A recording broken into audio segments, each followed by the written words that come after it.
brother. The title of that song is Aura. Of course, the closing for every main episode of Into the Fray is Electus, and it is titled Who We Are. And the intro for the main show is by Tannic, and the song is called Seasons. I recently did an open lines recording, and I got some really great calls coming in.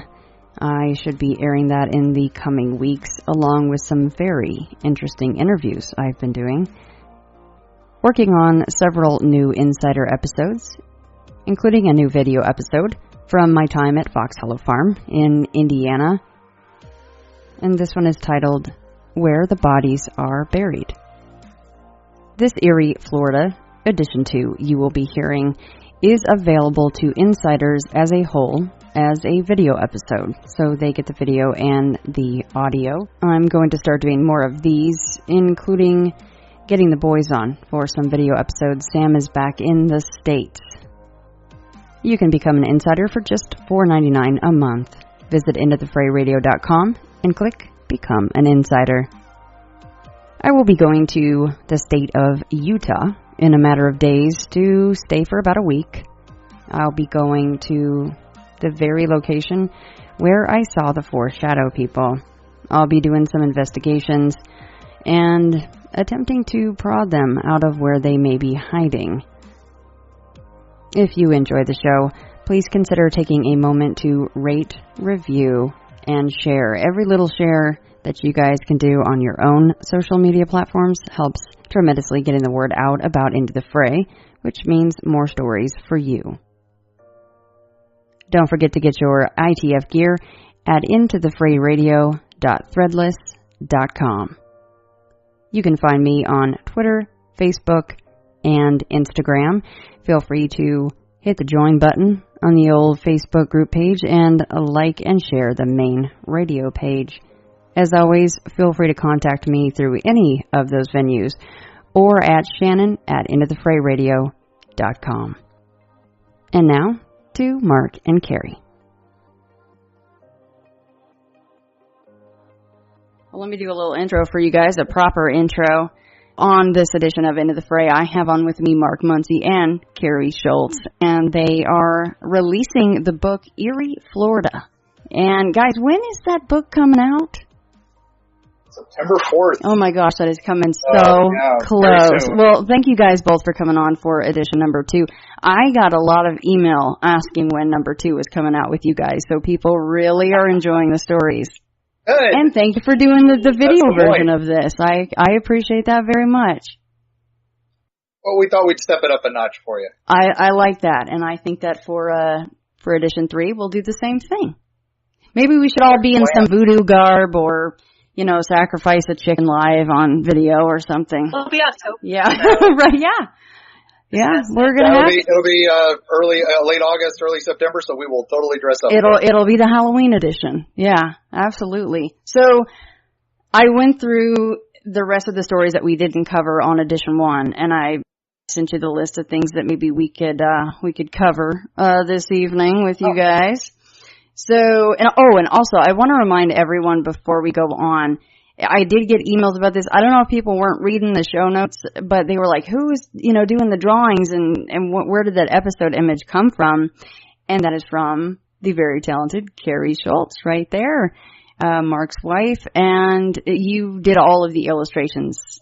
Not quite wife yet. We're getting there. We're getting there. Oh, yes. Coming soon like the book, Eerie, Florida. Yes.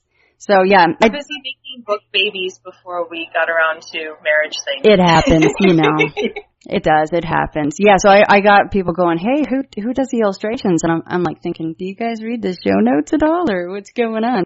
Oh, yeah. And I also got some questions on, did these guys actually go to most of these locations in the book? And I think we covered that in the first one, but let's touch on that again for 2.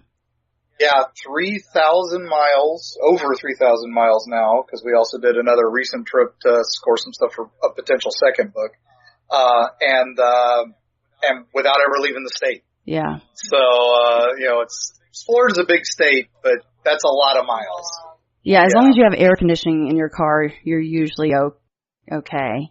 Yeah. Yeah, pretty much. Yeah. I visited family once, and they didn't have air conditioning in one of their vehicles, and we got in to go somewhere, and they just rolled the windows down. I'm thinking, no, this isn't. No, you're just kidding, right? No, they weren't. They had no AC. No good. Yeah, that's you can actually lose weight while you drive if you have Absolutely. no AC in Florida. Yeah. No sweatsuit needed. You don't need the garbage bags. No Rudy football stuff there. Yeah, so Equivalent of a marathon. Yeah. Heart rate skyrocketing. Stress level 10. So let's start out with, we'll just go right in order, like the book does, sure. right? So, Spook Hill out in Lake Wales. All right, well, Spook Hill is one of those classic gravity wells that you always hear about. I know there's one in New Jersey, vortexes, they're sometimes called. It's one of those unique places in the world where things aren't quite right or don't seem right.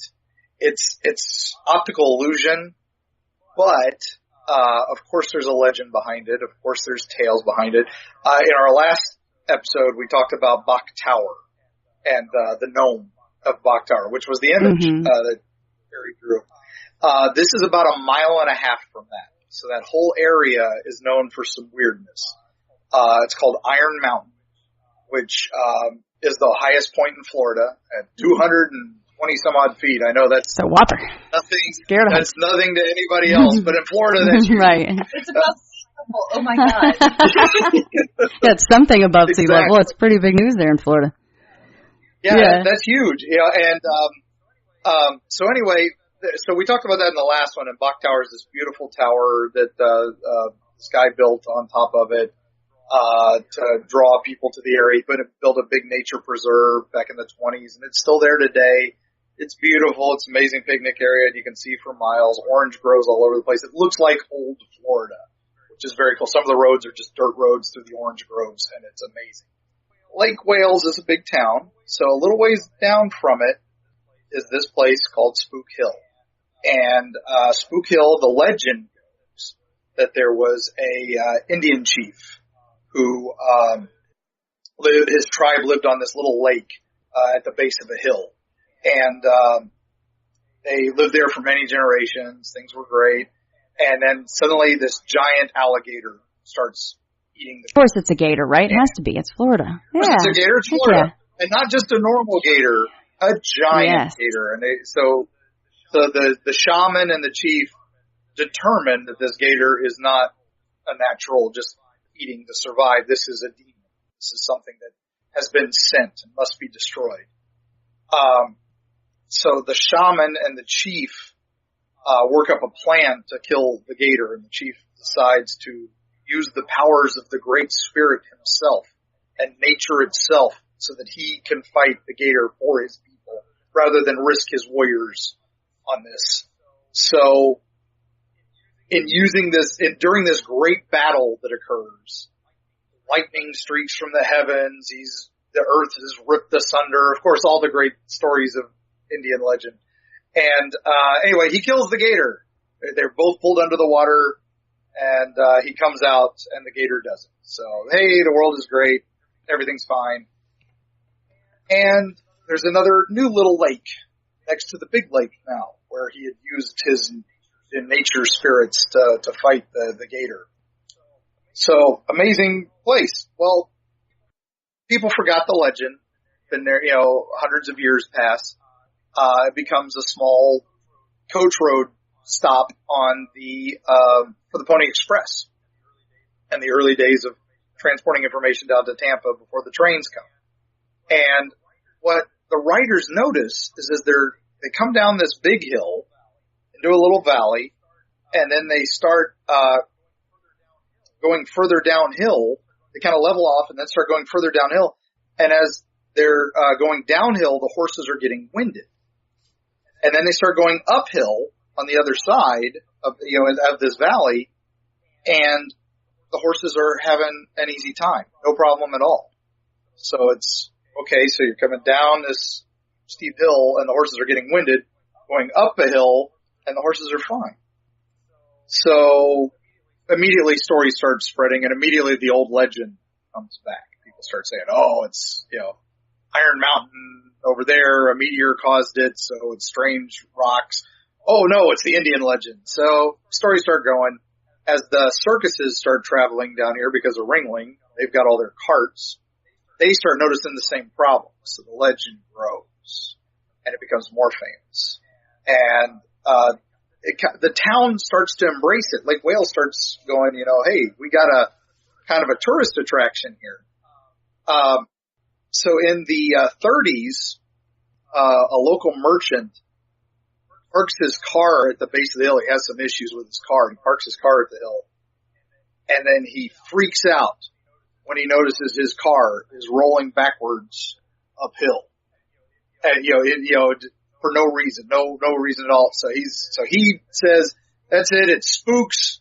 Spooks taking my car. I'm out of here. And so of course the name sticks. Yeah. And Spook Hill is born. The town further embraces it. They have a sign right when you pull up to the place. We'll send you the picture for that so you can use it. And the sign tells the legend of the Indian and tells you how to experience Spook Hill. And they've got a line in the road, and you go park your car at the line, and you're up at the big hill, and then you're down in the valley, and you park your car, and you put it in neutral, and you will roll backwards up the little hill at a good pace. And you guys tried this. Oh yeah, and you go on any day, there'll be at least one or two cars trying it, waiting to do it. It's funny. We went recently to show a friend who had never seen it, and there were guys training track and field on it because it's such a steep grade and then the other grade, and they were like, "Yes, if you're going to train, this is the perfect place to train." I'm like, "Yeah, I guess." Yeah. There's a school next to it that they've actually named Spook Hill Elementary, and their mascot is Casper the Friendly Ghost, which is hysterical. I did see the picture you guys included of that in the book. I didn't actually expect to see a school with Casper as the mascot. I love it.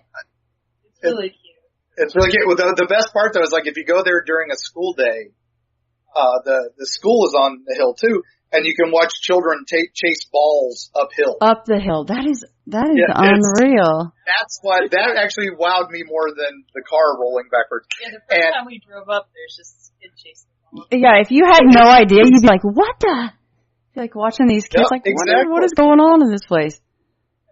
And the kids, of course, you don't notice it. Now, of course, you go there with a level and it immediately debunks the whole thing. What's up is down, what's down is up. It's just an optical illusion.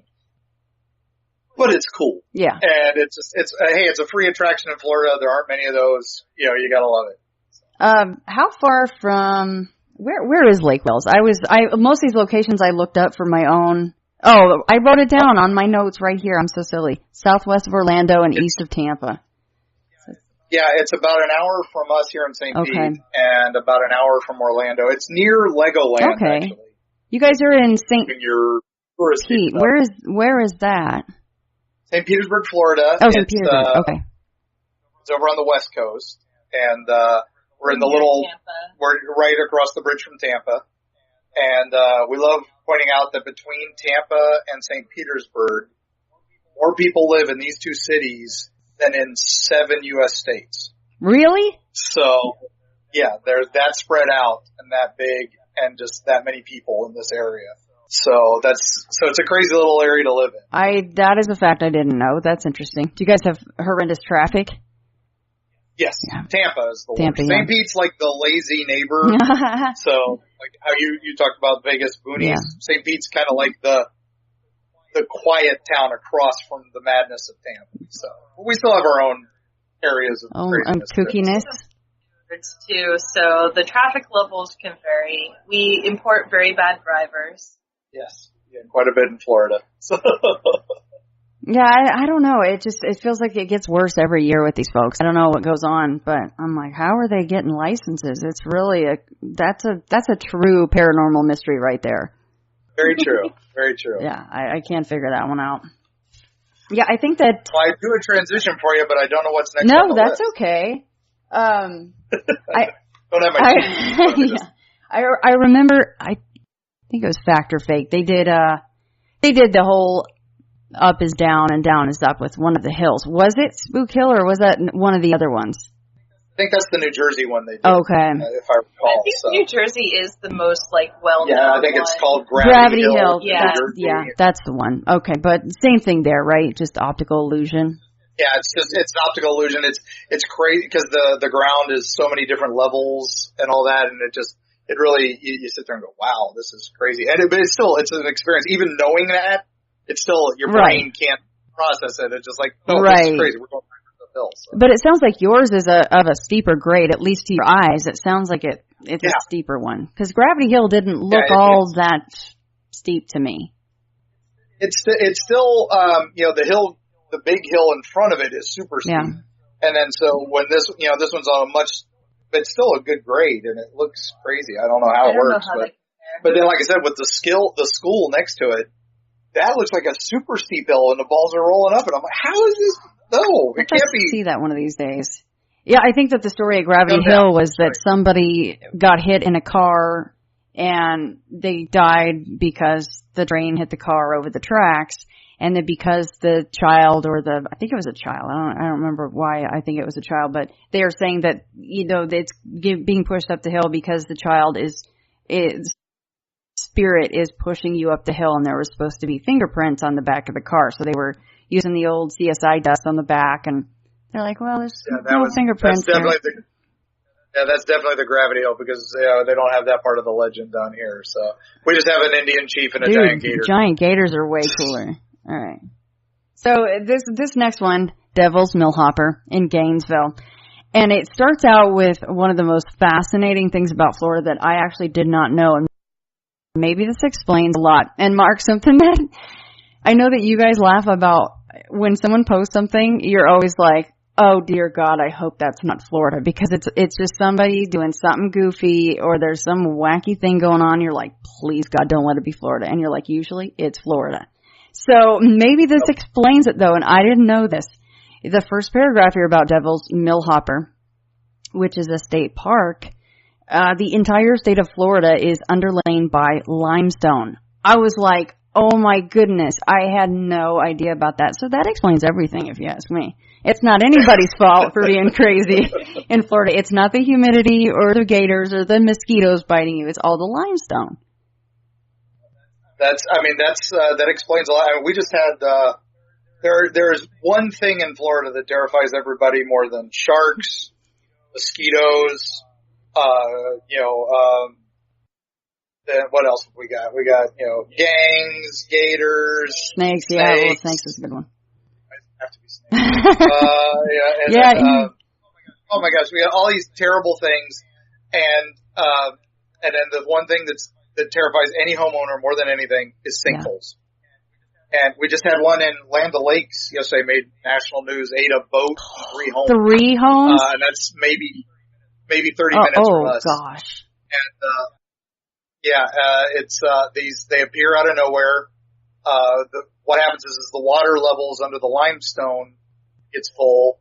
And then from all these rains that we discussed, that happen every hour, on the hour occasionally, and you get a ton of water and it goes in and it slowly erodes the limestone, and so there's an air pocket under the limestone as the water goes down, and then it shifts, it settles. Now everybody's used to a house settling a little bit on a foundation.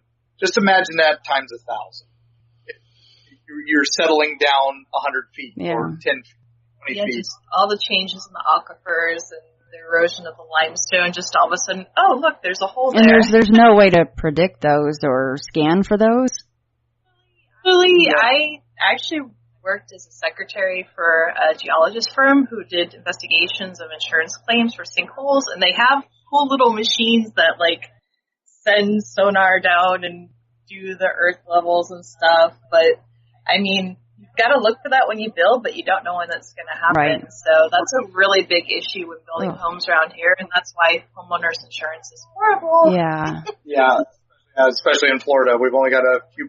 Only recently have even other companies started coming to Florida for homeowners insurance. For a while there, we only had one in the entire state. Oh my goodness! And so it's worse than car insurance. It's there's a reason you don't build on the swamp because the hassle. Yeah. Yeah. No bueno. And before you go on, do people usually lose their lives when homes go into a sinkhole like that? Did they go down a long ways? It's like an earthquake, you man. never know. And if you're in the wrong place at the wrong time. Yeah. There was a video of some guy in a car somewhere that he just got out as his car went down like 200 feet. It's worth looking up. It's crazy. Yeah, there's some of them that are just crazy. And this last one in Land O'Lakes, some family was asleep in their bedroom. That's terrible. Did not end well. But anyway, so Devil's Millhopper has another great Indian legend behind it, because so many of Florida legends have that. And this one had a chief and his daughter, and she was this fair maid, and everybody wanted to marry her, and the chief was like, no, we gotta wait for the right guy. And there was a demon named Kiki who decided, well, I'm gonna take her for my bride.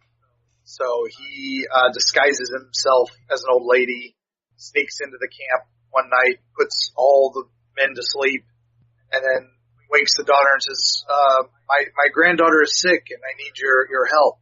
Come with me. And so the little Indian princess goes with him, and not knowing what's going on.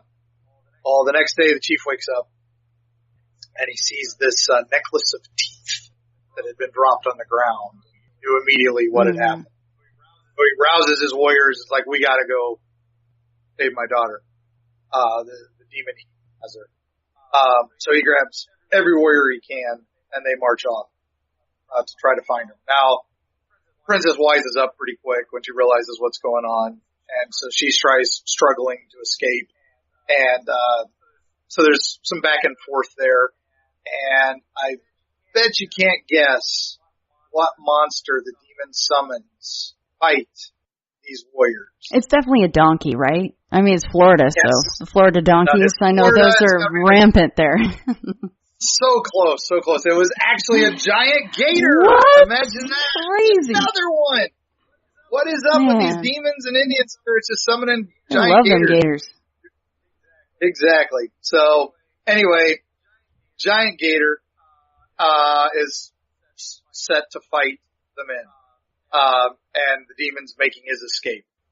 So the warriors have to fashion a spear out of a giant oak tree. That's one of my favorite parts of the legend.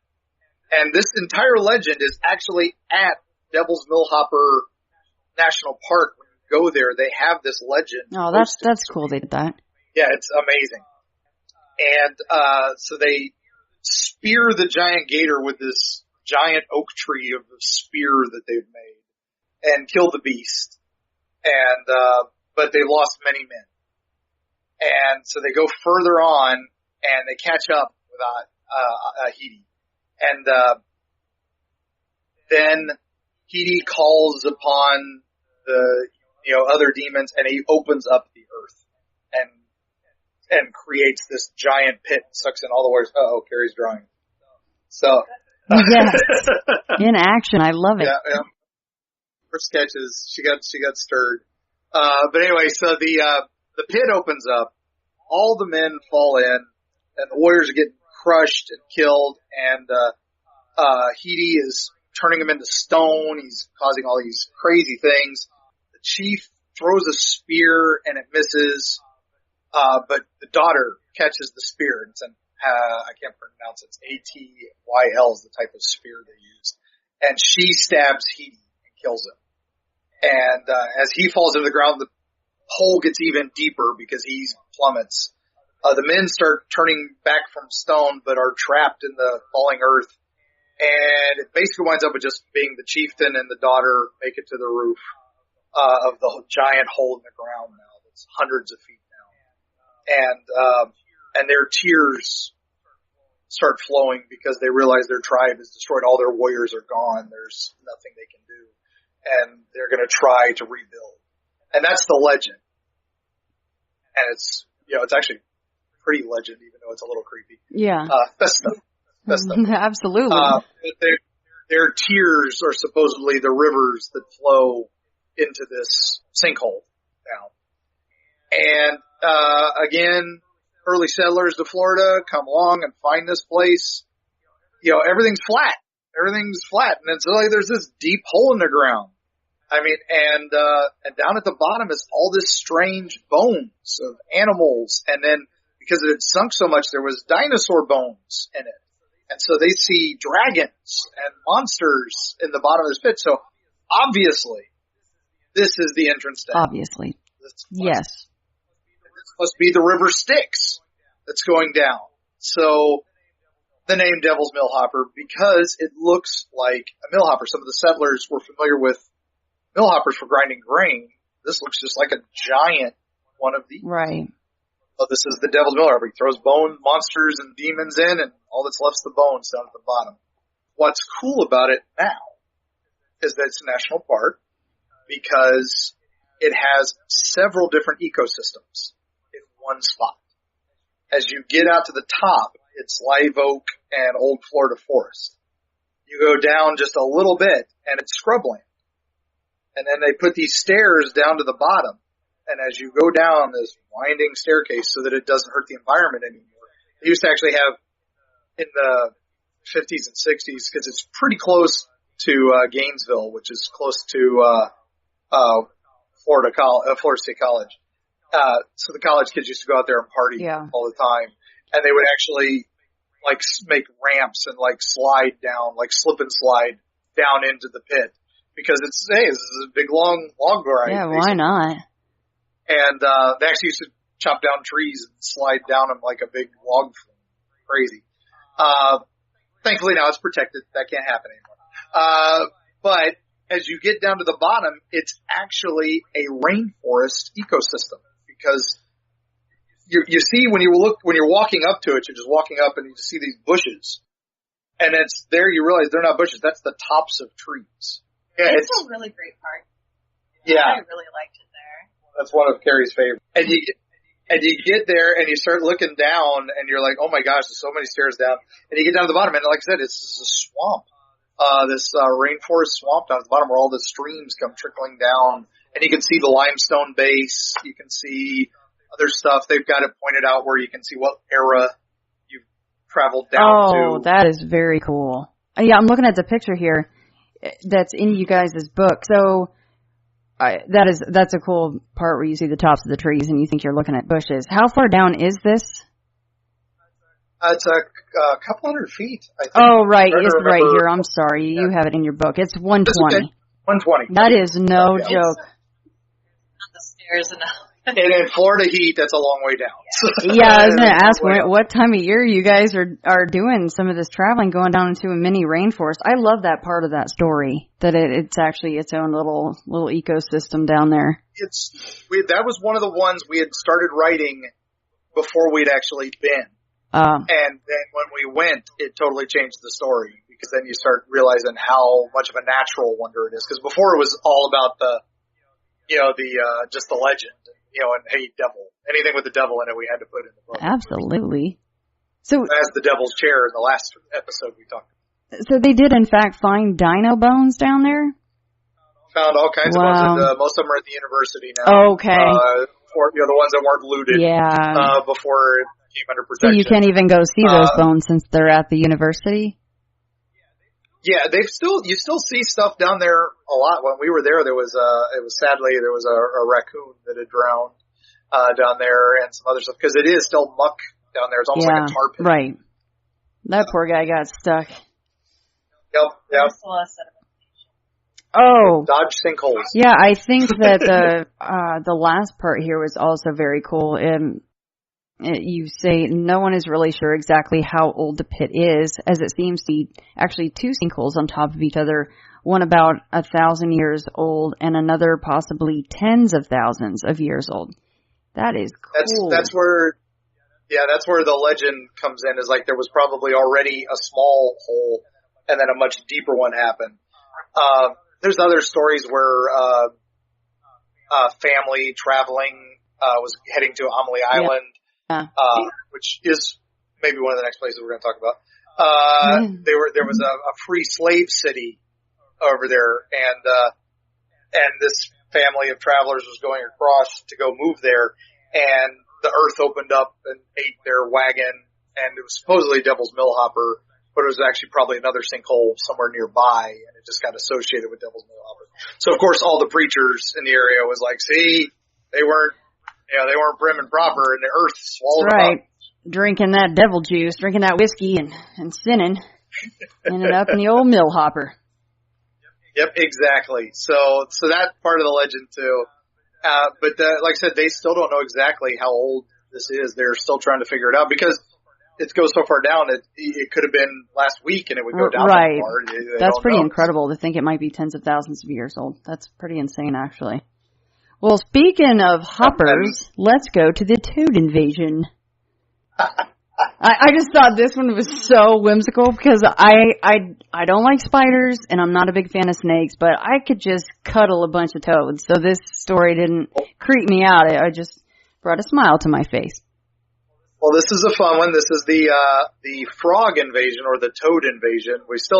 There's some debate about which one it was. Yeah, and before we start, is this in fact are these the nice little tree frogs that kind of, they sit like this on the tree, all tucked up in, and they look very slimy and slick? Is that what these are?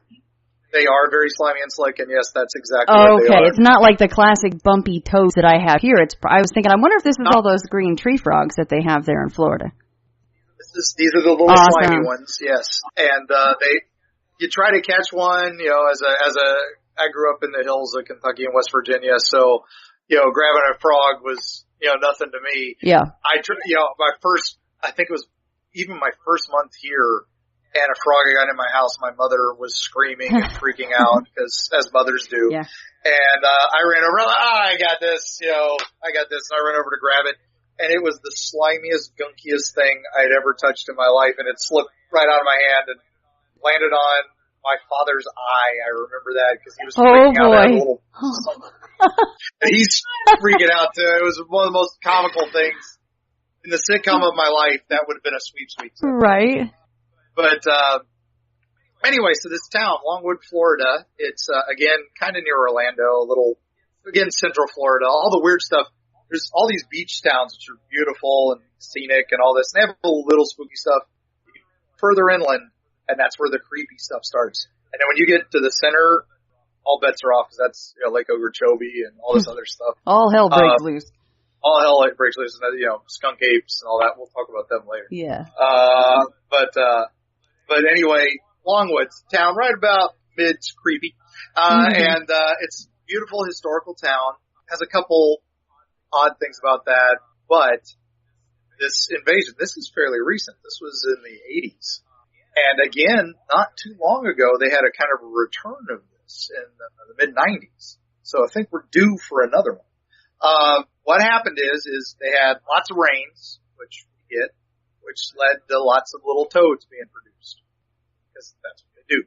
And then, usually, as spring comes, everything dries out for a little while. We have a nice long drought, and that's when the wildfires start, and all the animals go out there, especially these wonderful migratory birds that come down. They come down with the snowbird tourists, and they eat all these wonderful fresh little toads and eat all this stuff.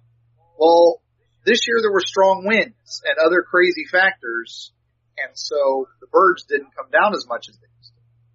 That's the theory about what happened. Because suddenly this sleepy little town got invaded by thousands and upon thousands upon thousands. The estimates are 250,000 to 500,000 little frogs.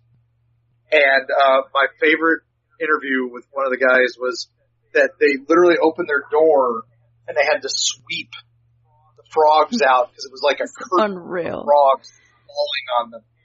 And just insane number of frogs. And we've seen some swarms of frogs here in Florida with maybe 20 or 30. Right. But imagine that many and inches thick, and just everywhere. And plenty of bugs for them to eat, just tons of mosquitoes and all that. I'm sure that kind of helped that area for a little bit. So some positive. Another favorite part of the story was there was a guy who got forced by his city. He had gotten a notice, the city, that he needed to mow his lawn because it had gotten too high, and he only had a certain day to do it. And the day he had to do it happened to be the day the frogs came. And of course, he put it off to the last day. So he said it was like genocide. It was the the sound of mulching all these frogs. I hate laughing, but it's such a visual. You can just imagine him like bawling, crying, like, oh my god. I'm sorry. I can just picture like a Stephen King type just laughing. Oh. Sorry. It totally could be that. Yeah, I might be way off on that assessment. I did like that part. He's like, oh, well, now I have thousands of toads mulching my lawn. Thank you. Yes, exactly. So it did happen again a few years ago. Now, this was a big story. So it hit New York Times. It went international. Everybody talking about the frog invasion. It's funny because we couldn't find pictures. We tried to find every archive, and nobody had anything like that we could really use. It was there was a great little like editorial picture of a guy just with a broom, fighting a bunch of frogs. But that was so it's odd that happened. And then in the 90s it happens again, not as much. Apparently, tens of thousands, but still, a significant amount happened in the exact same spot. In the same place? And, very close to it, just like on the other side of Long Beach. Wow. So probably that same lake, whatever spawned them all, now the question is, are they due again, for another frog invasion? Yeah, what's going on in that lake, man? They're dumping some weird stuff in there, huh? Yeah, I read the part where some people were saying they were being attacked by some of these little guys. They were being attacked. Yeah, that they were aggressive. Yeah, that's they were like, they would jump at, instead of, when they would come out and try to shoo them away, they would jump at them and stuff. That'd be a little much, huh? I was thinking arachnophobia, like the general spider. Probably a giant frog somewhere controlling them. Or hypnotoad. Hypnotoad, yeah, it's a toad apocalypse there. Yeah, I was in Sam Houston in Texas, and Sam Houston National Forest, and I think that was the most frogs or toads that I had been around to where they were so very, like, deafeningly loud, to the point where you're like, this is an impressive situation with the toads croaking. Yeah, we had that. That was part of the interviews and stuff. Was like people were like for days just couldn't sleep because it was so loud. Now we'll get that occasionally even here, and we don't have a large population of them, but they definitely celebrate after it rains. Because with all the cicadas making the noises, it's a similar kind of thing. Yeah. We have the cicadas here, but not as many as you guys have. Kari drawing a guy mowing over frogs right now. So. Yes. Amazing. We'll send you the sketch, the pictures of the sketches at the end. Oh, I love your drawings, Kari. I love them. Oh, show it up to the camera for a second. There's nothing wrong. She's like, don't spoil it. All right. Next, we have the Kingsley Ghost Horde in Fort George Island. Yes. Now, this is an amazing place. It is, oh my gosh. So, this plantation goes through tons of owners in early Florida, as the state is passed around, as one of our famous writers, Tim Dorsey, wrote, the state was passed around like the clap, from European nation to European nation to European nation, because nobody wanted the swampland in Florida. The land deals in the 60s, they would go back hundreds and hundreds of years. They started in the 1560s. The Spanish get here, and it's full of mosquitoes, it's too hot, and everybody shoots arrows at them. So they're like, yeah, this place is terrible, you can have it. Yeah. So France takes it, then goes back to the Spanish, and, all this back and forth, and oh my goodness, I think, it's, Mountain Dew time. That was the fangirl from Hellview Cemetery.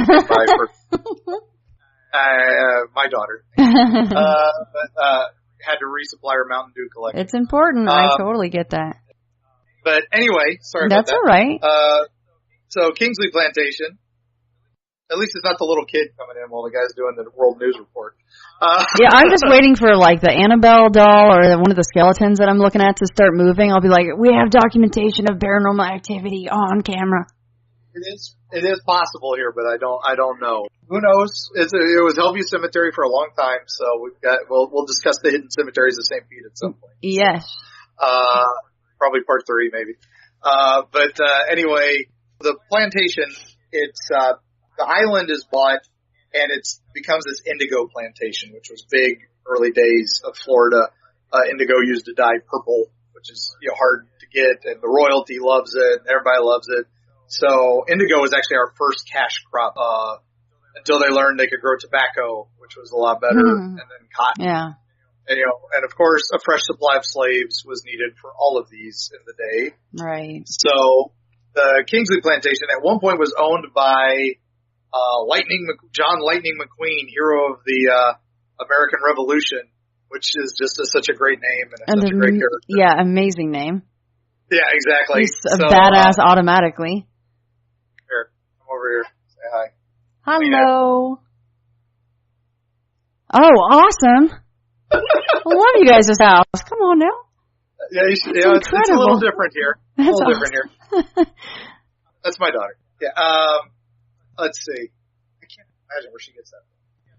So John Lightning McQueen owns it. He ends up on the wrong side of what's called the Patriots Rebellion, which was an early attempt by the English or the Americans to get Florida back from Spain and into the newly formed America colonies. And it failed. And so John Lightning McQueen had to leave Florida pretty quick and move back up north. And so he sells it to a guy named Kingsley. Now, Kingsley is married to one of his slaves.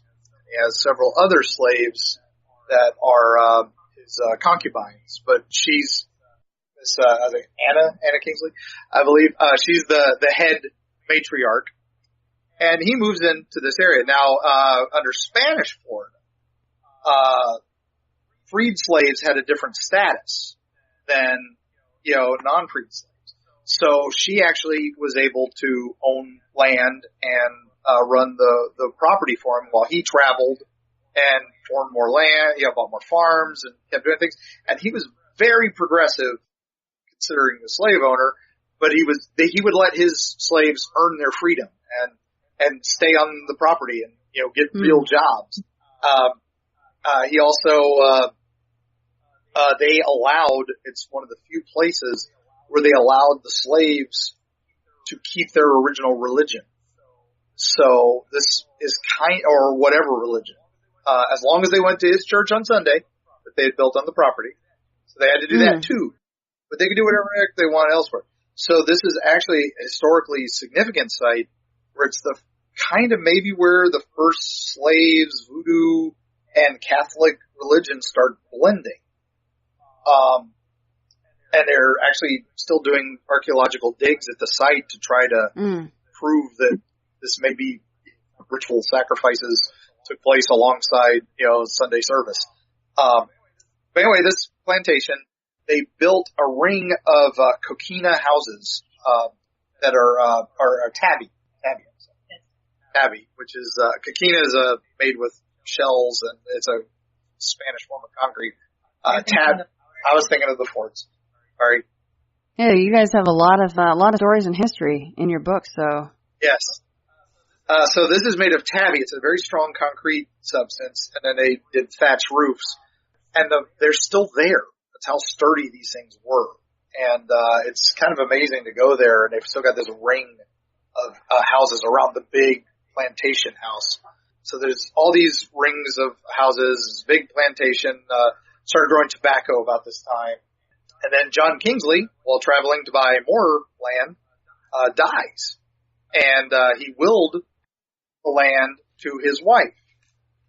Now, before this had happened, Florida got into the United States. It left Spain, gave it back to the United States because they're like, we don't want this, take it back. For Florida. Yeah, it wasn't worth it to them. It was actually in exchange to keep Cuba. Oh. They gave away. I did not know they that. thought Cuba was much more important. Oh. So that's how they, it kind of works that way, I guess. Yeah. They also wanted to keep the Bahamas, and so Florida wasn't as important to them. So they gave it back to America. The Adams-Onis Treaty, I believe is what it was called. John Adams figured it out. And so there was a problem then, because Florida didn't allow freed slaves to own property. But his will had been made under Spanish Florida. So there was a big legal battle. She had already fled the state with her kids because they were afraid they were going to be, something bad was going to happen. Yeah. But in a remarkable for the time decision, they said, oh yeah, it was made under Spanish law, so she can have it. She came back. It took a little while, but she made it a freed slave plantation. She kept it slaves, but she would also let freed slaves go, and formed a small little freed slave city in that area.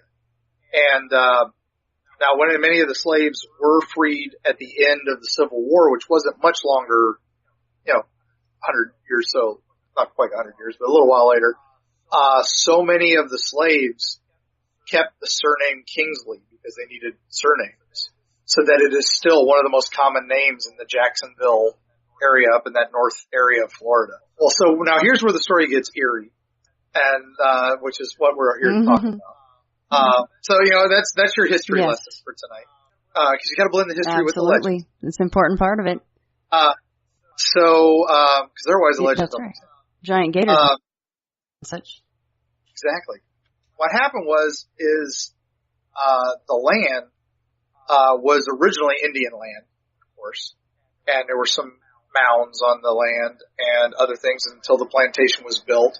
And the legend goes, as long as the land was being used agriculturally, there was no problem. The dead and everybody were fine.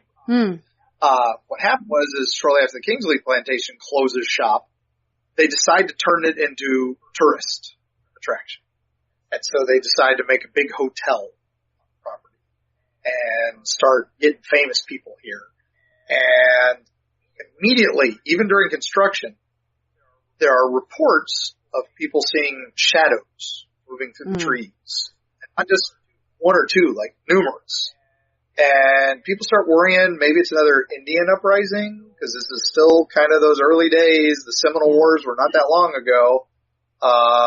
So they're starting to worry about that, because it's kind of what they look like.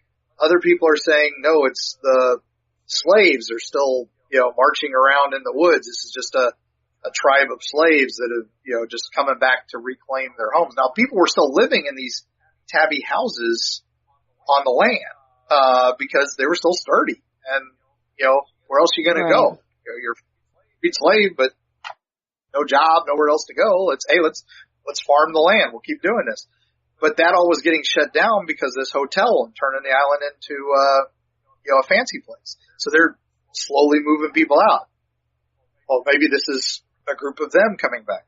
Well, the hotel has some famous guests and starts making the papers and starts becoming internationally known. But suddenly there's a fire and the hotel is burned to the ground, and everybody swears that the crowd of shadow people are standing all around it watching it burn. Maybe they caused the fire, and they're certainly excited by it. So this horde of ghosts, as it's referred to, is seen occasionally, usually on full moons, as they march through the property.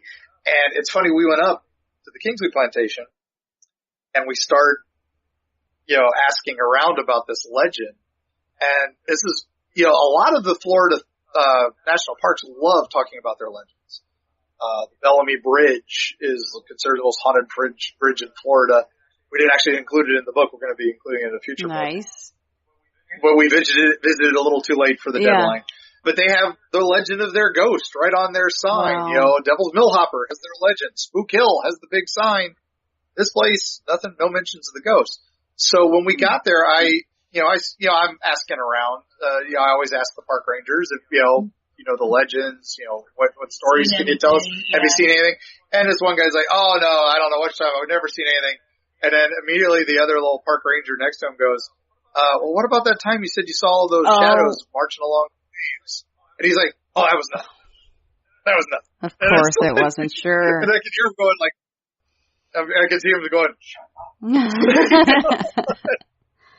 That's what he gets for telling his friend, though, because he should know the guy's going to throw him right under the bus. It's like, oh, that's not even a true thing. Like, oh, that one time. There's not that many buildings there. It's easy to walk through that area. Yeah, there was like 22 of them left, right? Yes. I think there were originally 28 or 30. So there's still quite a few that are just standing fine, and no roofs. The thatch roofs have gone, but that's really pretty small. Yeah, you realize I would not want to live in that. No bigger than this room here. So and and that's your bedroom, kitchen. Yeah, I was looking at the picture here, and I at first didn't think that's what those were at first glance, and I'm like, oh, and the caption says slave quarters at Kingsley Plantation. I'm like, oh my goodness me. Yeah, they're really very small.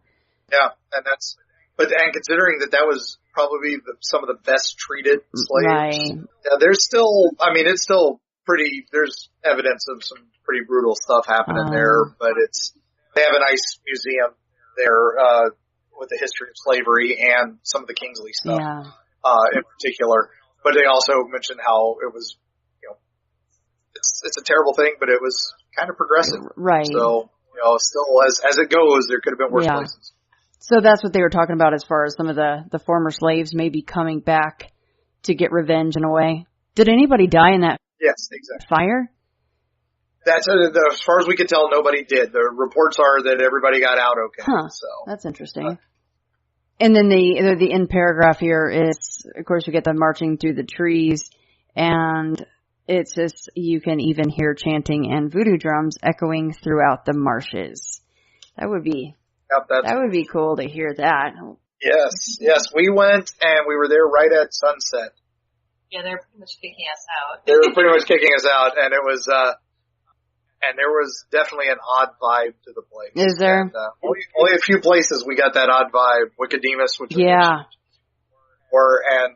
this was definitely another one. This is one of Kari's favorites too. She really enjoyed that. Does this? I forget. I think it's in your. I probably have it highlighted, but I won't make you guys wait for me to look for it. Does the state own that property now? Yes, now it does. Oh, okay, yes. So that's why it's also a state park now as well. Oh, so that's why there's no. I mean, you can't go there and camp in one of the little houses. They don't do. You can't go for a ghost hunt there or anything. They close it promptly at dark.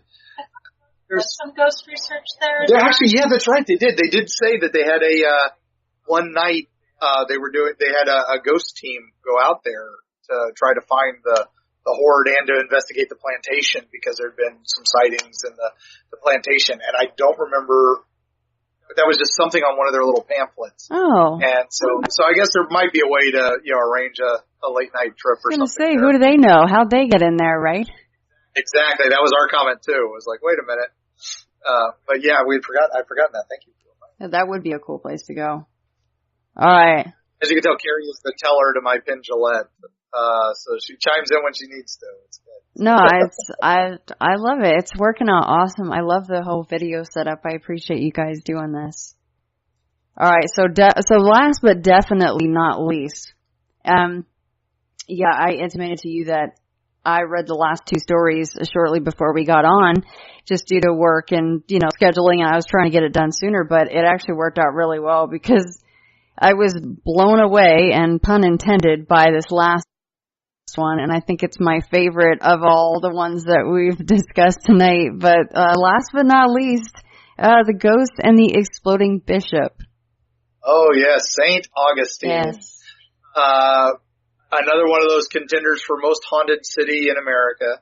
Has tons of history. It is the oldest inhabited city in America. They love pointing that out.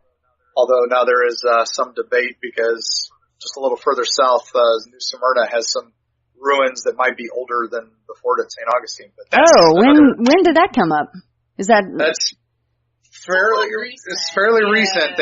There was a house built by. I think they found a foundation below a foundation, and they realized that someone had come and just built on existing foundation, but that it was a lot older. Oh my goodness! That might predate St. Augustine by about 20 years, and if that's the case, St. Augustine's going to be. It is really going to be ticked. They're the oldest city in America. So. Yeah, I mean that one just always rolled off the tongue when you talk about the oldest city, like St. Augustine, Florida. Oh boy! It predates Plymouth Rock by 60 years. Yeah. So, anyway, so this beautiful town on the East Coast. Just north of Cape Canaveral, which it's always fun to watch a satellite launch or the old shuttle launches from the Castillo, the oldest fort. So you're in this ancient history and watching spaceships go up, which is cool. Right. It's a little north of it, but you can see them in the distance on most clear days. But anyway, the town itself has ghost tours like crazy. It's got the famous St. Augustine Lighthouse, which is ghosts of two little girls that were the daughters of the first lighthouse keeper. That there was a train car that brought tools from the dock to the lighthouse while they were building it, and the girls used to ride on it and apparently drowned and as it fell in the water. And so their ghosts are at the lighthouse. The lighthouse keeper's ghost is there. So that's a pretty famous story. The Castillo, the famous fort there, the Castillo de San Marco, is built out of coquina and is still there. Dates back to the 1500s and amazing. Defended the city from pirates and French and not so well against Sir Francis Drake, who came in and killed everybody. Yeah. But then it came back and served some use in the Civil War. It's been around for forever. What's cool about it? It's made out of coquina, the soft seashell mud that the Spanish loved using, which is stronger than concrete, but it's soft and malleable. And so what would happen is pirates and stuff would come in and fire cannonballs at it, and it would sink into the stuff. It's tons of feet thick, 6 or 7 feet thick. Didn't even know that. The cannonballs would sneak in, didn't touch it at all. And what would happen is at night, soldiers would go outside, pry the cannonballs back out, and then fire them back at the other guys the next day. Great way to get ammunition. They're like, here you go, you can have this back. Yeah, well, welcome back. Yeah. So anyway, the fort, it's got a couple ghost legends about it. All these ghostly legends throughout the town. The original Ripley's Believe It or Not Museum is there. There's a fantastic place called Wolf's Museum of Oddities. That is probably one of the coolest places you'll ever go if you're into weird stuff. They've got paranormal stuff. They've got a room dedicated to serial killers. Oh, yes. Lizzie Borden's bed is there. They've got a bunch of autographed John Wayne Gacy stuff. Oh, it's creepy as hell. Just a great little place, and you can rent it for parties. So they have a giant screen TV. You can rent out this theater room. It's got monsters and all this all around. Great people. If you ever get to St. Augustine, you want to have a good time. Wolf's is great. We have the Sheriff's Ghost Walk, is probably who we owe all our debt of gratitude to for the book. Guys who started us on on the history of St. Augustine, which started us on our history of Florida. Master ghost storyteller. If you're in St. Augustine, take the Sheriff's Ghost Walk. You will not be disappointed. He doesn't do give everybody PKE meters and all this. He's just telling the stories. Right. Incredible. Does he have a website or anything that I can link for him? I think if you look up Sheriff's Ghost Tours, I'll look him up. No problem. Yeah, the Sheriff's Ghost Tours, it's going to be him. He's got a picture on there somebody took on his walk when they went to Tolomato Cemetery, which is what we're about to talk about. And one of the little boy ghosts that's seen in there playing amongst the tombstones.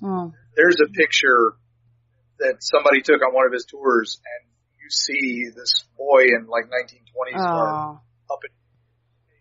And he's sitting in a tree, and it is creepy. I mean, I get chills just thinking about it right now. And anyway, Sheriff, we love you, and we think you're fantastic. And everybody go see him. He's worth the $12. So the city was a walled city. It had a cemetery inside called Tolomato Cemetery, Catholic cemetery. They had a yellow fever outbreak right shortly after the city's turned over to America. They had to build another burial site outside the city walls, which became known as the Huguenot Cemetery, because that's where they were burying non-Catholics were being buried outside the city walls.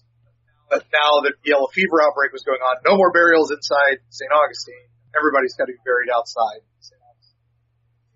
See the Huguenot Cemetery, creepy cemetery, right outside the city wall gate, which is still there. And city's got that cemetery has like 100 some odd tombstones. Thousands of people are buried there, so no one knows. I wrote that down to talk to you about. That is so creepy.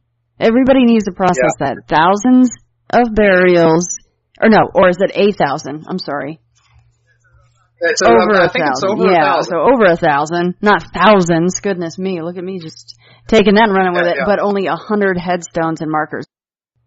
Yep, and there's roads right around it, so you're probably driving on it or right. on it, all this. You never know. They didn't, it's an old city, but modern problem. But anyway, so that cemetery is creepy. It has its own ghosts. There's a judge that's looking for his lost teeth because he was dug up to be reburied in Washington D.C. His name's Judge Stickney, and as he was dug up, 2 town drunks went over and smashed his teeth because they were looking for his gold teeth. Oh Lord! And it's one of those early days, so people are all coming to watch the digging up of the body. That's big news. Yeah. Especially Judge Stickney. He was famous. And why he was being moved up north. And these 2 guys smashed his teeth and run off with him. They got arrested. Nobody found the teeth. But of course his ghost now wanders the cemetery looking for his... Poor guy. So crazy stuff. Can we touch on, though, before we move away from the Castillo? So you mentioned that there is a ghostly pirate looking for his head. Do we know anything about that poor gentleman? He was pretty commonly sighted in the late 1800s and early 1900s, and then he faded away. People said you could watch. He used to be a pretty almost corporeal ghost that you could see, and imagine that he disappears about the time cameras start showing up. Yeah. But apparently he's still seen occasionally, and sometimes he comes back really vivid, and sometimes, you don't see him at all. You can maybe make out his outline. And one of the many pirates that tried to attack the fort and was repulsed apparently got up to the moat area and was climbing the walls, and a cannon from above turned straight down, took his head off. And apparently the ghost is seen looking for his head amongst the holes. Poor guy. Yeah, I read that. I was like, oof, ouch. I mean... Yeah, fun little ghost. Like I said, these are just some of the little pieces of ghost stories. We could have done 12 books on St. Augustine. Yeah. So, that guy, there's a couple that in the Castillo that the governor's daughter falls in love with a soldier instead of marrying the person she's supposed to. So the captain, the governor finds out and locks him and her in a room together, and they're walled in. He sealed it off with the same stuff that's on the outside? Oh, my goodness me. And then what happens is people forgot about it. He said that he sent them off back to Spain. Yeah, right. Years later, they're moving one of the cannons on the roof, and it falls through into this room that they didn't know existed, and they smell rose petals. Apparently her scent, of course, the legend. Yeah. And they find the couple in a bed, they've been entombed. Yeah. They just found this skeletal couple. So again, it's a legend. No one really seems to know, but there is a hole in the roof, and there is this secret room that you have to crawl into where they hacked it open so you can find it because there's no door to it. Oh, well, that adds a little bit of credibility to that one.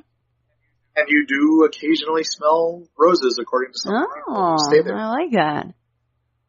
Anyway, back to history again. St. Augustine, founded by the Spanish, and of course the Catholic Church. And the Catholic Church comes here and wants to expand big into the New World because it's all about the dollar bills. Yes. And spreading religion. Of course. So, of course there's that. So there's a very powerful bishop named Augustin Barreau who comes to St. Augustine and helps found the church.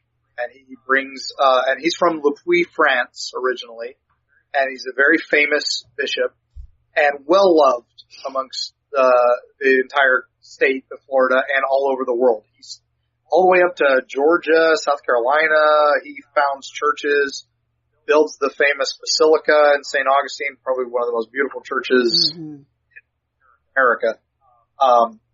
Made a stained glass from Tiffany in it, which was new at the time, and all this stuff. It's amazing stuff. So he's well known. He actually is one of the first to, after the Civil War, he is one of the first to try to reconcile slaves and have the Catholics reach out, put down your past racist feelings and embrace these people. They're freedmen. And so again, just great goodwill. He's a wonderful man. Finally passes away in the late 1800s, Florida, and he's in St. Augustine, passes away. And the church is like a range of viewing. It's important. Everybody in the world wants to see this man. We may even get the Pope.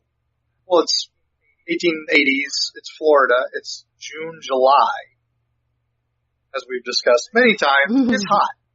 This is before embalming was really approved by the church. It's kind of that gray area. They don't really know if it's a good thing or a bad thing. We got to keep him because people are traveling all the way from Le Puy, France on boats. There's no planes. It's going to take a few days.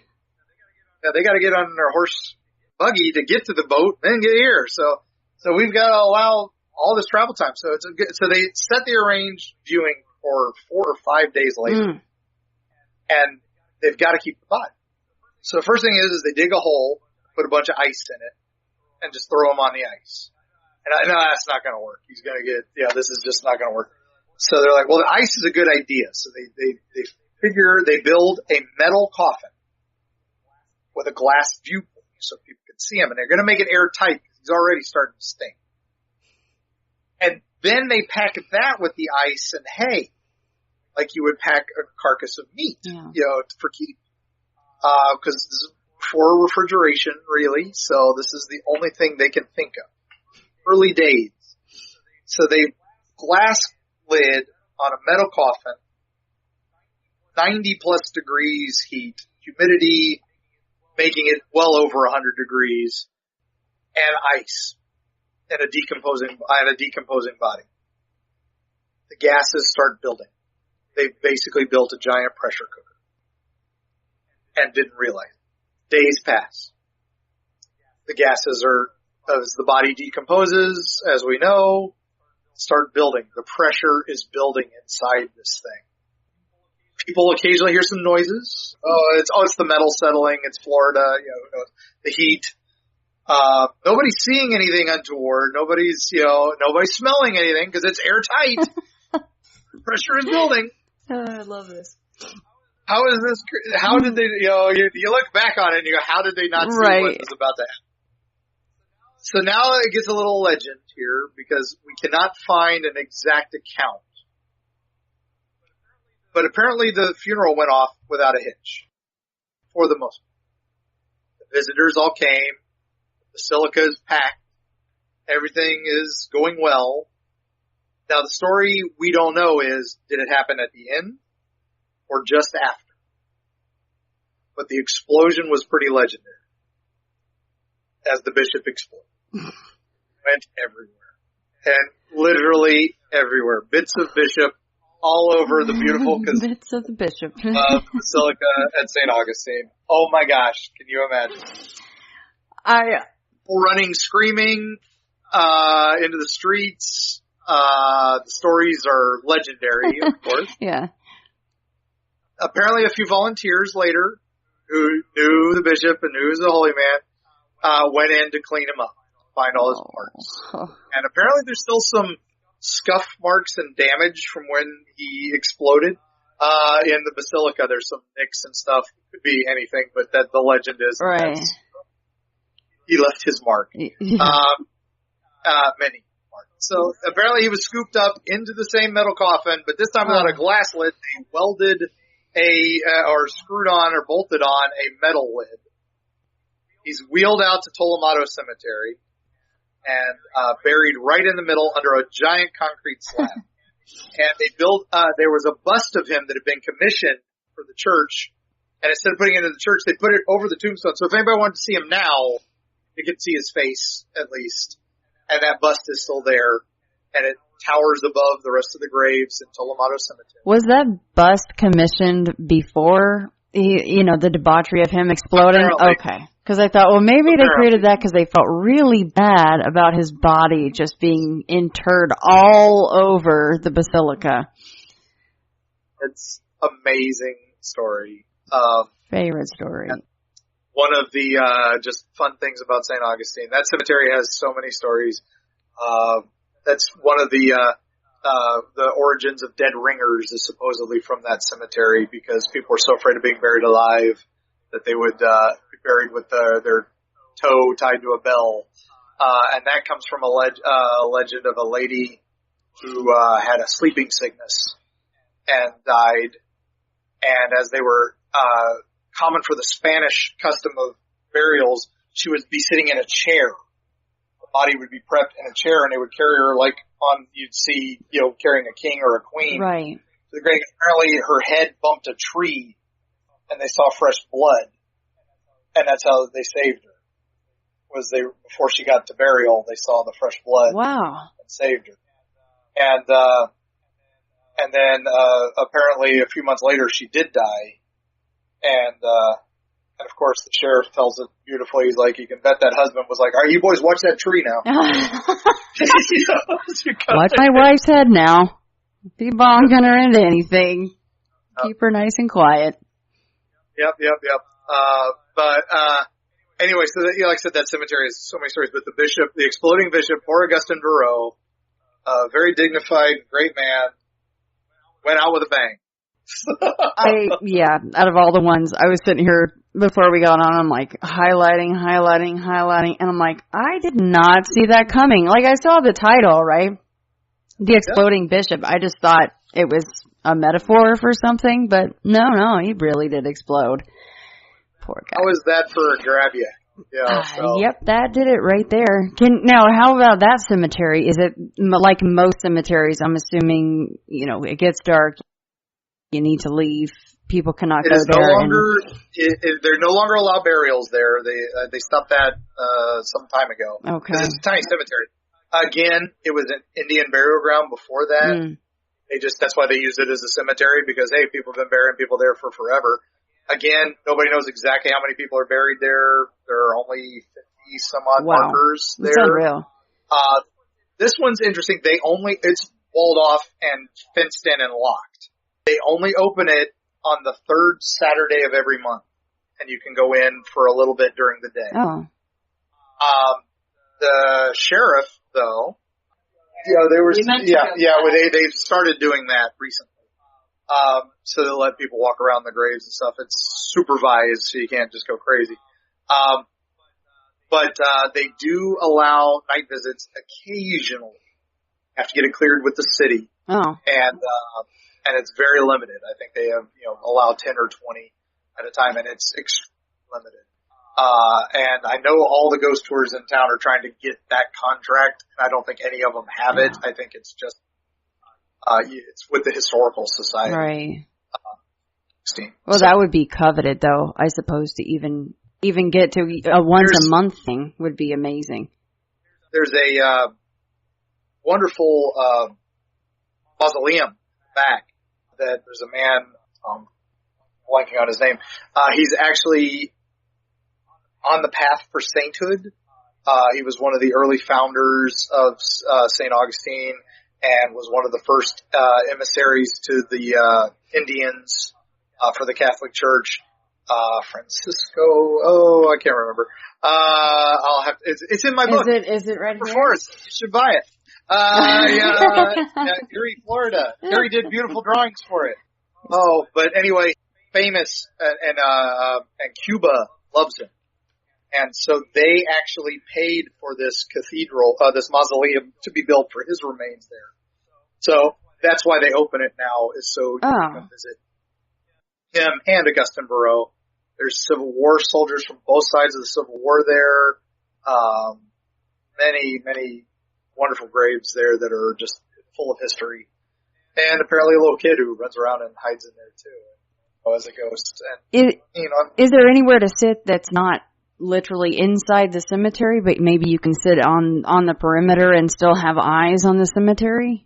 Oh yeah. The wall, there's a stone wall with bars above it. And you can, the ghost tours all walk by it every night. Oh, okay. And it's open. You can just sit out there. It's just sidewalk Cemetery Street.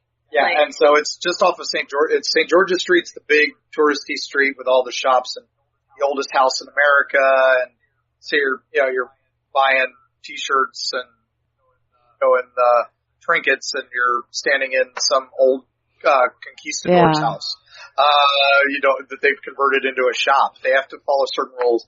But it's a fascinating place. St. Augustine's amazing and worth any trip from anywhere. It's an incredible place. Everybody loves to go to Disney.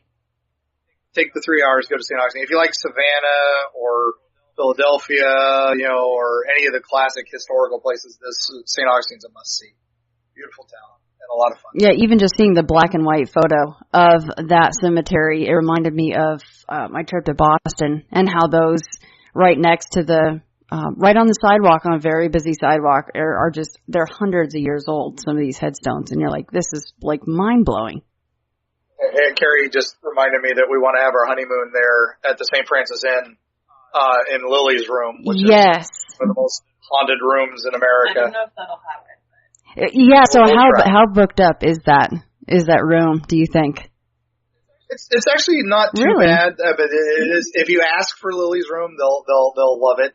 They do have a lot of ghost hunters go there and do investigations there, so they're used to it. Yeah. And early on, they kind of hid it, didn't want people knowing about it, and then now that paranormal tourism is a thing, and suddenly it's all over their website. It's really smart to do that, I think. Other creepy legend of St. Augustine with a maid and a tryst with her with the son of the owner, and no, can't have that, and so we sent her back to Spain. No, he killed her, and then the son kills himself because he can't live without her. Very Romeo and Juliet. Yeah. Is that documented though about the deaths, or we just don't exactly? Well, it's another one of those. That's his document where he killed himself. That's documented.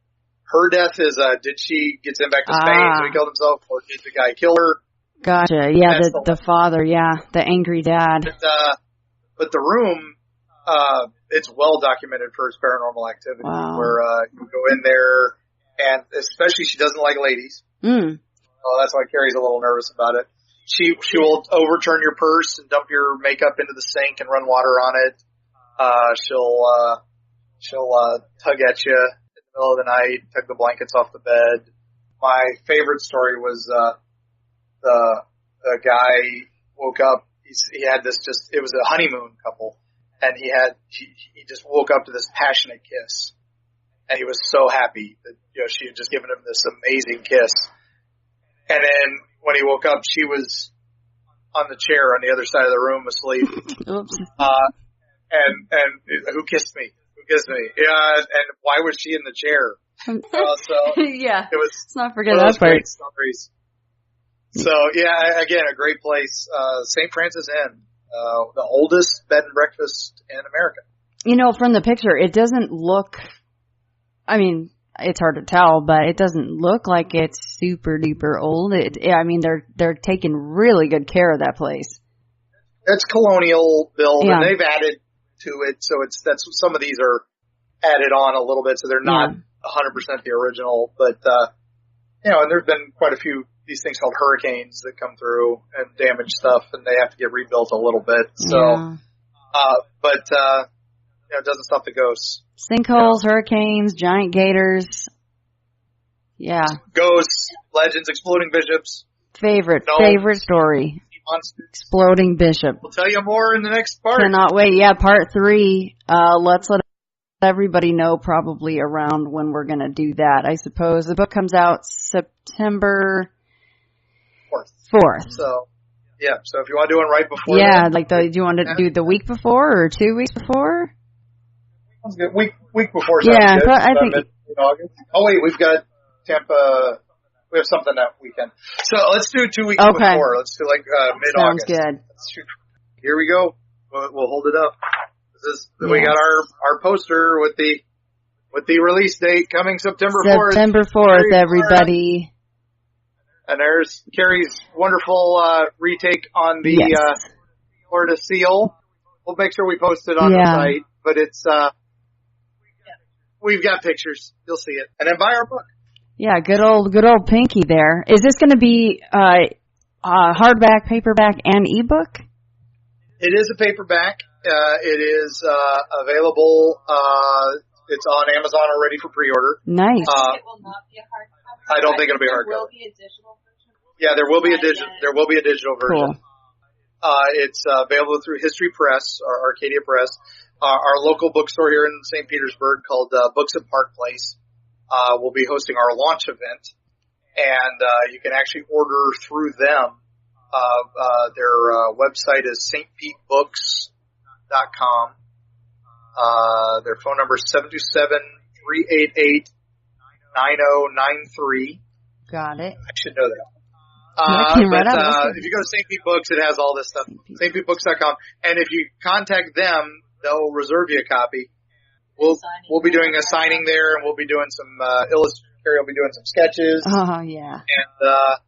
And they'll have probably an eBay page set up so that we can do international shipping if you want. That's the way to do cheap shipping, and that way you can get it signed by us. So if you want. Well, I have a huge congratulations to you guys. I absolutely love the book, and I think people lose sight of the fact that you have to look into the history as to why something might be haunted, and they like to jump into the quote-unquote good stuff first, but I find the history part just as fascinating. So I love that part of you guys' book is the history is just as in the forefront as the creepy ghost stories. That's exactly, that was why what we had to do. So. Or, of course, the skunk apes, which we will be delving into on our next edition. I, of course, had to leave those stinky, hairy guys for last. I had a feeling that's what you were doing. Yeah, it was one of my favorites, of course, Bigfootery, so the old stinky skunk ape. I've always said it. I'm like, but those poor things down in Florida, that much hair, I don't know what in the world they're doing down there, but they have to be in the water at all times, so no wonder they smell so bad. My request for next one is we have to talk about either Mini Lights or the Sunshine Skyway Bridge and Old Hitler.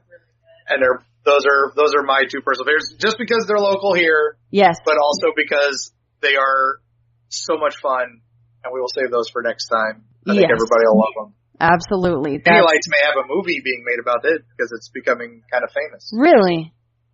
We just found out. So right after we went to press, somebody posted a local group's actually making a movie about it. A couple of local mural artists have started getting into film. Very cool. Talley Brothers. And they're seeking funding and getting financing and all this stuff. And there's a trailer they made. Yeah, they made a concept trailer. Did you guys get to see it? How was it? Oh yeah, they've posted it. It's amazing. And they've actually reached out to us and are going to be using some of our research to help flesh out the story a little bit and make it a little bit tighter script. Nice. So, that's a smart move on their part. We'll talk about that next time. Well, hey, thank you guys so much. And do you guys want to throw out your Facebook pages or anything else besides where to find the book, of course? Well, EerieFlorida.com has links to our Facebook Eerie Florida website. And we have a Twitter and we have a YouTube, which has some videos of some stuff from the book and some stuff not from the book. You can watch the video of us driving up and down Spook Hill. That's right. We have the Spook Hill video up on the website. So of us getting sucked backwards uphill. Kari's art, she has a deviant art. Which I need to update that. So never mind. Forget I said that. I have a DeviantArt, but it hasn't been updated much unless you want to see my older stuff. But anyway, yeah, so. Okay. All right. It's imaginaryfox.deviantart.com. So, Kari is into foxes. That's just, hey. Imaginaryfox.deviantart.com. Okay. There's actually a lot of wonderful artists on DeviantArt. I've used a lot of for episode images or blog posts, and I always will try to get a hold of the artist and get permission first, but boy, there's a lot of talented people out there, including you, Miss Kari. Tumblr and DeviantArt, just looking at all the awesome stuff. Blows me away. I'm like, I can't draw stick figure to save my life, so I'm always impressed. Well, we'll see what her sketchbook came up with later, and we'll Oh, here, I'll get some. Oh, she's got one thing for you. Uh-oh. So can you get it close? Oh my goodness, Kari! Holy cow, that's what you were doing? For you. She is incredible. Wow. I told you. So, we will, oh, wait, the camera did a thing. It did. Why did it do that? I don't know. That was cool. It did like some kind of a tracking. Paranormal activity, Kari, that is so awesome. Thank you. We'll send you some other stuff for the website for you. So we'll get you the actual originals of some of those photos, and we'll get Kari's illustration of the Kingsley. Yeah, whatever stuff you want to send me for show notes, and then of course the main episode image will be up to you guys. Whatever you guys want to use, I'll roll with that. Sweet. Yeah. So, all right, we may have something original out of this. We'll see. And we'll definitely enjoy your picture. Awesome. And we saw your wall of your office recently that you posted, and saw that you needed some more spooky art. So oh my goodness! Thank you so much. I'll